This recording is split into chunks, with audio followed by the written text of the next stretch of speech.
One of the things that's really amazing about women is our ability to talk, to share, to pull together. We're not made to be isolated.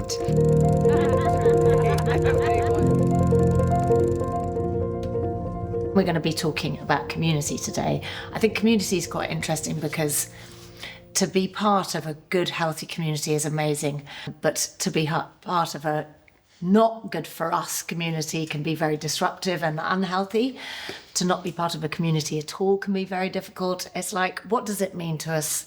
How do you find your tribe? And how important is it to be in a tribe? Is it okay to be completely out in the world on our own? And what can these communities bring to us? Mariella, I love it. We've started already. You are in the best tribe ever. I'm going to explain that. Okay, I'm going to explain that. I think that I've never, I moved a lot as a kid. We talked about that, and then again when I got to London, and so I've never felt like I'm part of a tribe. I felt like I've always been a part of an evolving group. I think maybe because when I was a kid we moved such a lot. I say goodbye to people really easily, and I let go maybe too easily, and so on. That's important to you. Not really, but the converse is also true, because I really believe that, as individuals, our voice can get us only so far, and I mean this most specifically with campaigning around things. I just thought, this is crazy. We're all drowning each other out, and actually, what we need to do is get all of us together, and then it'll be a roar.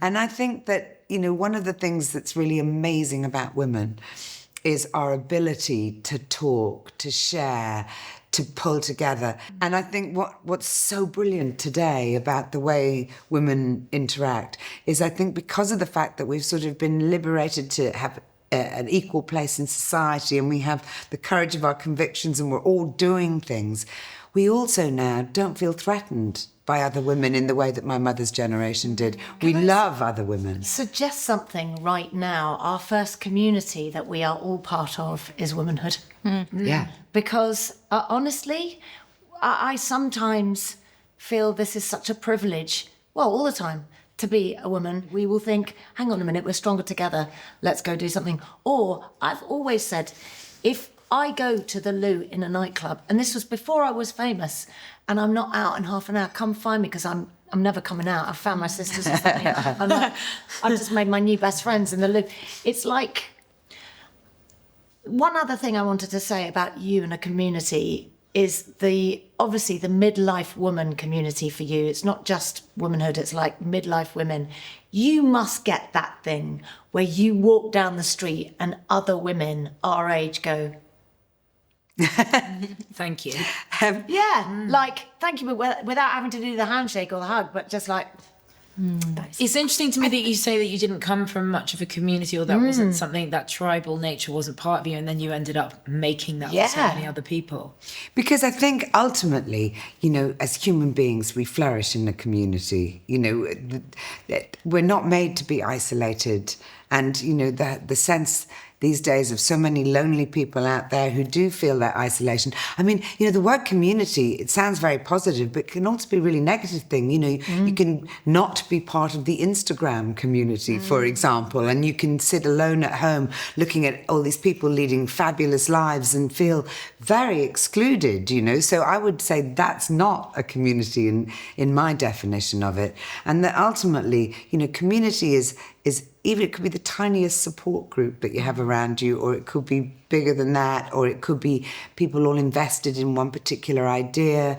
But, we need each other. We are often cohesive units of support. Like you said, women now, we are a lot more, what can I do to help you? The women that I grew up around, that Davina was one of, I heard them conversing constantly and telling each other stories to each other, and that being a way of not only looking after each other but helping each other evolve and grow. So I grew up knowing how important that discourse was, and from what you were saying about how you grew up, I imagine with the church and with your aunties and your mother, when you have that around you when you're very young, you learn how important it is very quickly, because it's what you hear, it's what you see, and it's kind of just embedded in me that I am from a community and a community of the younger lot, like me and my cousins and everyone and extended family, were all built from these people who came from lots of different parts of the country, found each other in West London and made their own community, which Davina was a huge part of.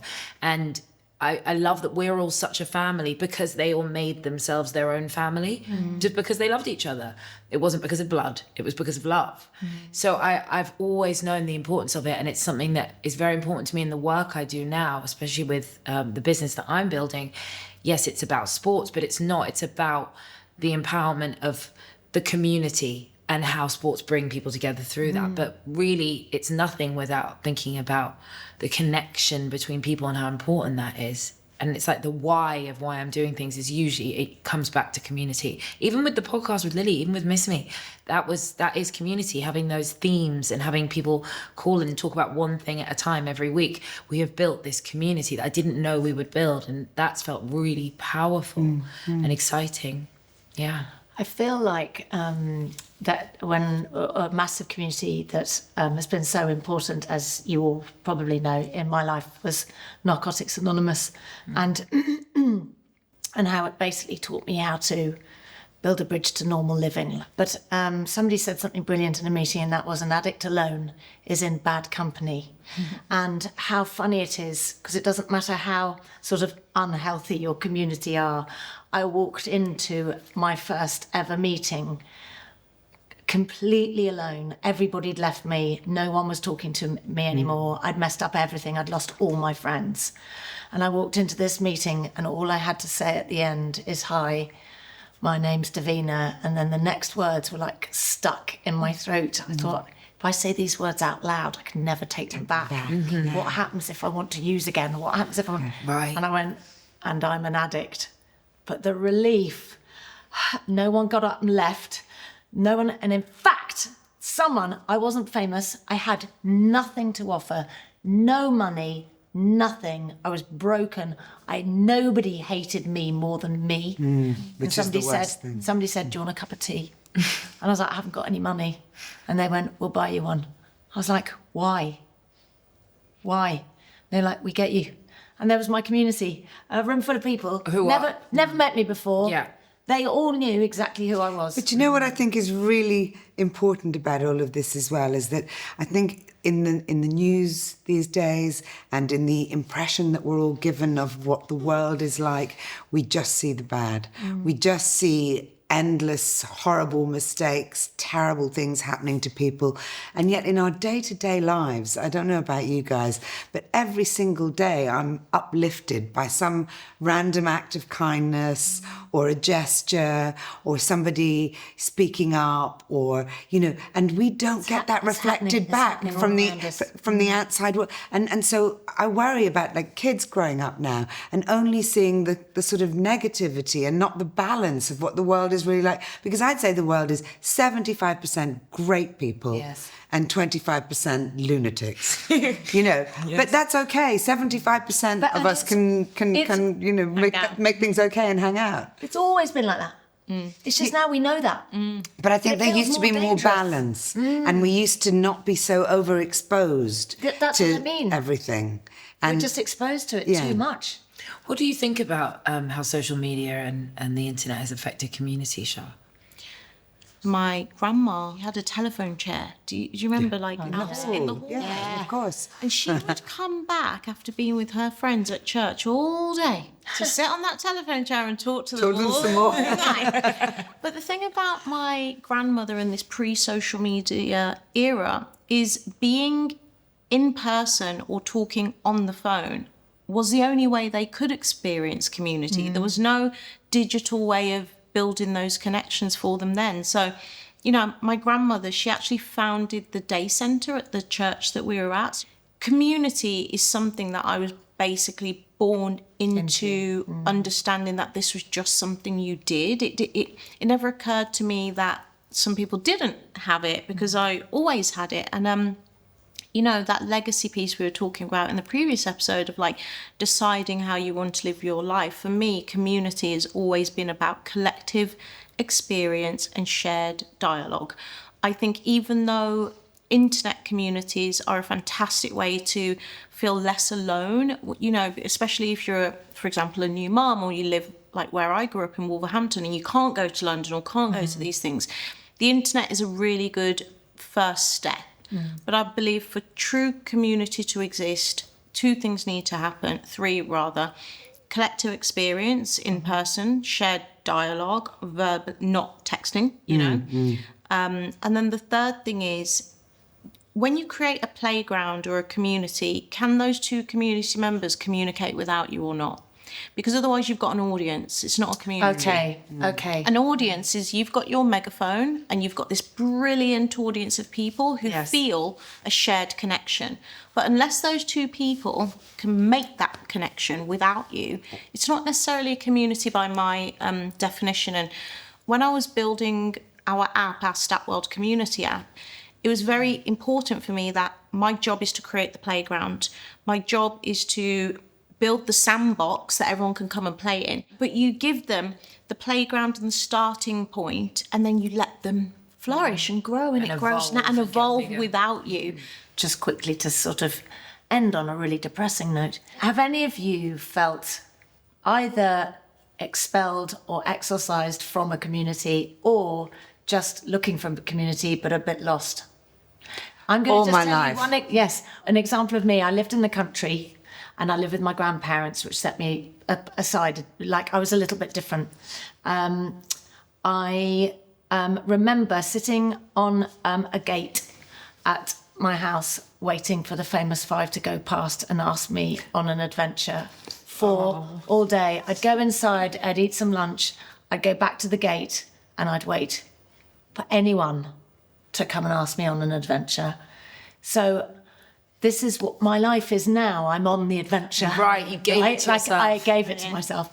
So tell me. I think maybe after, in our community, the community of my parents and everyone in West London, they were rocked by the death of my mum's brother. And to watch this total grief take over the entire community of our parents and their friends and our family, no one could look after the kids. No one could handle the young kids that were sort of at the end of this grief. So we were sent to Suffolk to be with my grandma. And that was really hard because I was used to multiculturalism and freedom and joy and music and vibes. And suddenly it was this thing called racism that I'd never experienced in my life. It was when I suddenly realised that I wasn't part of something. And not only were we not part of something, we were ostracised and violently, verbally abused with words I'd never heard. And I realised what it does to one's spirit and one's soul to be told that there is no place for you, and wherever your place is not here. Remember who you are and where you come from. My mum always says that. Remember who you are and where you come from. Remember the people that you come from. And that doesn't just mean our ancestors, but it does. They're here too. But it means people like you and everyone that was in West London that grew us, that brought this tribe up together. So I kind of spiritually always knew that I had to always go back to community to move forward and to live the way I want to live. I don't just want to build a business. That feels not enough for me. I want to do something for the people around me because it's not just you, ever. It's never just you in a life. It can't be. You know, I think we should have a conversation probably about resilience as well, because, you know, it's a horrific situation that you described, but we know how that shaped you as well, and we see the positive product of the strength that experience gave you. You know, I was moved to Ireland when I was 6 from Norway, where I'd been born, and it was Ireland in the 1970s. So Norway meant I was a weirdo, you know, and I was treated as such. I still am. But you know, that's the thing. That is the thing. Thank God for that. I've always been a weirdo. Because of my upbringing, I've tried to protect my kids from almost everything. And I'm not sure that that's the best thing either, you know, that somehow you do have to have those experiences because it makes you stronger, you know. I've always felt like an outsider as well. I've been like the popular loner, you know, like I'm very well liked in groups, but I never felt like a group was my group. And I think that gives you, or rather, I'll speak for myself, that gave me a very chameleon-like nature, you know, to have to fit in lots of different groups. But what I will say is the time when I felt so isolated was after my first sort of existential crisis, Saturn's return, when I was 28. I thought of my new business, Beauty Stack. I was like, I'm going to move to London, I'm going to raise millions, I'm going to open a new salon, I'm going to build software. I moved to London and I'm like, I'm moving forward, not backwards. So I'm going to live in West London, not Hackney, because this is the new me and I need to be around money and power. I moved to West London and I don't know anyone. And I would go to Pizza East on a Sunday morning and be like, I'm going to die alone. And then it's just, I made some friends. I just was like, actually, I'm happy. Like, actually, I analyse, are they actually living their best life? Why would I envy someone when I don't actually know what it's taken to get to where they are? I don't know what goes on behind closed doors. Actually, I'm going to build the life I want for me. Thinking about community, because we've been talking about that, I wanted to do something together that would be a laugh. So we're going to make mocktails. And we've got here True Nightcap and the True Hydration. So which one are you going to do? We're going to do... Spicy margaritas are a great idea. You know, one of the things that's really amazing about women is our ability to talk, to share. Motivational hug for each other. We're not made to be isolated. Are we ready? Yes! When you understand yourself, you will find your community. They will find you, actually. Cheers!